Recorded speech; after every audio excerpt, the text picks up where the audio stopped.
Hello officer.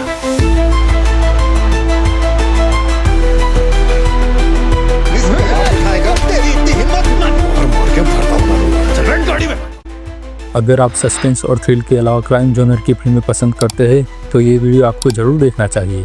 हम लाए हैं आपके लिए टॉप 6 कॉप मूवीज का पार्ट 1। यह फिल्में आपके लिए बेस्ट है जो आपके दिमाग के सारे तार को हिलाकर रख देगी।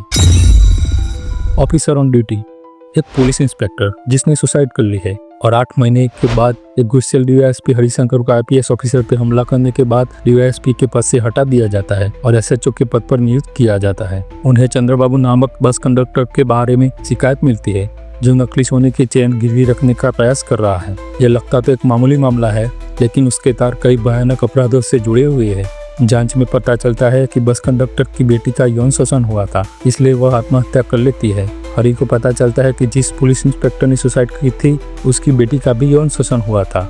यह सभी क्राइम एक नशेड़ी गिरोह कर रहा था जो हरी की बेटी के सुसाइड में भी उन सबका हाथ था। क्या हरिशंकर इन गिरोह को पकड़ पाएगा या नहीं, जानने के लिए देखिए ये पूरी फिल्म। हत्या, इस फिल्म की कहानी हाई प्रोफाइल मर्डर के आसपास घूमती है। मूवी में दिखाया गया है कि शक्तिशाली राजनेता धर्मेंद्र रेड्डी की मौत हो गई है। इनका फिल्म में किरदार रवि वर्मा ने निभाया है। हालांकि इस हत्या को छिपाने की कोशिश की जाती है और उसे दीर्घा द्वारा बताया जाता है, लेकिन फिल्म में दिखाया गया है कि मुख्यमंत्री इस हत्या के पीछे के सच का पता लगाने के लिए बड़े अधिकारी सुधा को नियुक्त करते हैं, जिनका किरदार मूवी में धन्य बालकृष्णन ने प्ले किया है।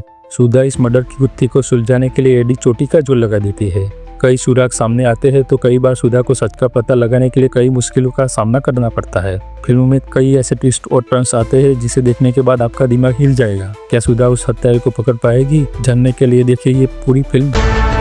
Reddy is the big question.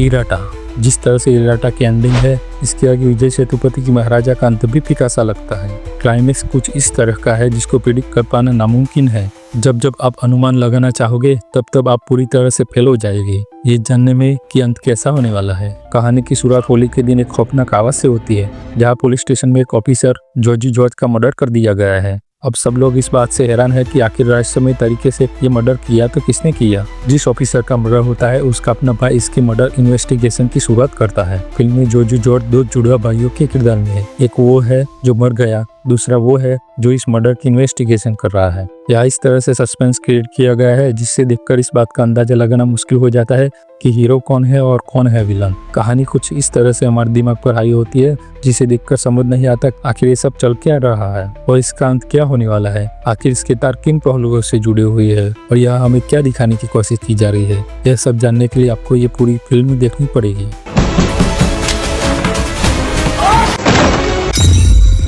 थालावन, बात करें फिल्म की कहानी की तो इसमें आपको काफी सारा सस्पेंस और थ्रिलर मिलेगा।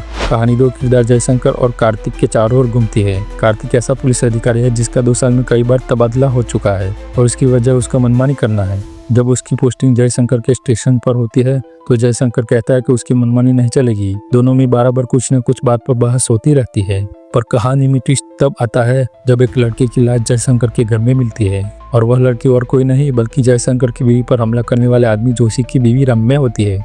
अब जयशंकर के घर में वे लाश कैसे आई, या फिर जयशंकर ने उसे मारा है या वे निर्दोष है, ऐसे कई सवाल आपको फिल्म देखने के दौरान दिमाग में आएंगे। और आगे क्या होता है, कैसे जयशंकर खुद को निर्दोष साबित करेगा, ये देखने के लिए आपको ये फिल्म देखनी होगी।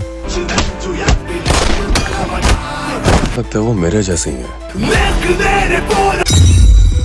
गोलम, फिल्म की कहानी शुरू होती है एक बड़े एमएनसी ऑफिस से जिसका नाम विटेक होता है। मॉर्निंग के वक्त सभी एम्प्लॉय ऑफिस में आ जाते हैं। इनका बॉस थोड़ा लेट हो जाता है जिसका नाम जॉन होता है। ऑफिस में लेट आने के कारण वह जल्दी जल्दी कॉफी पीता है जिससे वह कॉफी उसके कपड़ों पर गिर जाती है, जिसे साफ करने के लिए वह वॉशरूम की तरफ जाता है और काफी देर हो जाने के बाद भी बाहर नहीं आता, जिससे सभी लोग परेशान हो जाते हैं और दरवाजा तोड़कर उसे खोलने की कोशिश करते हैं। दरवाजा खोलने के बाद जो मंजर वह सभी देखते हैं उसे देखकर सब दंग रह जाते हैं क्योंकि इनके बॉस जॉन की हत्या हो जाती है। इसके बाद इन्वेस्टिगेशन शुरू होती है और इस इन्वेस्टिगेशन के ऑफिसर संदीप को बनाया जाता है। हालांकि संदीप जॉन की मौत का कारण मर्डर ही मानता है और इन्वेस्टिगेशन को आगे बढ़ाता है, जिसमें बहुत सारे सवालों के जवाब खुलते हैं और बहुत से मिस्ट्री से पर्दा उठता है, जिसे जानने के लिए आपको देखनी पड़ेगी ये फिल्म जो कि अमेजॉन प्राइम पर उपलब्ध है। That still remains a mystery. अन्वेषिपिन कांडे थम। इस मूवी में 2 कहानियों को दिखाया गया है। कहानी ऐसा है, आनंद के इर्द गिर्द घूमती है। वह 2 केस सुलझ जाता है। पहले केस में जहाँ दर्द, धोखा और हैरान करने वाले ट्विस्ट देखने को मिलते हैं, आनंद की पोस्टिंग कोर्ट टीम में होती है, जहाँ उसे पहला केस मिलता है क्रिश्चियन लड़की लवली का। इस मामले में वह चर्च के पादरी से पूछताछ करता है। इस दौरान गाँव के लोग भड़क जाते हैं कि वह कैसे धर्मगुरु के बारे में ऐसा सोच भी सकता है। बवाल के बाद आनंद को जांच से हटा दिया जाता है। इसी केस का आरोपी आगे चलकर चलती ट्रेन के आगे जान दे देता है। फिर 6 साल बाद उसे एक सीनियर ऑफिसर चेरुवल्ली में केस के लिए बुलाता है। वह कहता है कि अगर उसने ये केस सुलझा दिया तो उसकी नौकरी फिर से बहाल हो जाएगी। दूसरा केस श्रीदेवी मर्डर केस, जिसे लेकर गांव में काफी आक्रोश है। अब तक जिन पुलिस वालों ने ये केस सुलझाने की कोशिश की तो खूब हंगामा हुआ। इस केस के दौरान आनंद को कई कड़वे सच का पता चलता है। इस कहानी में इतना सस्पेंस है कि कितना भी दिमाग लगा ले, लेकिन असल सच्चाई का अंदाजा नहीं लगा पाएंगे। तो पूरी फिल्म एंजॉय करने के लिए आप नेटफ्लिक्स पर देख सकते हैं।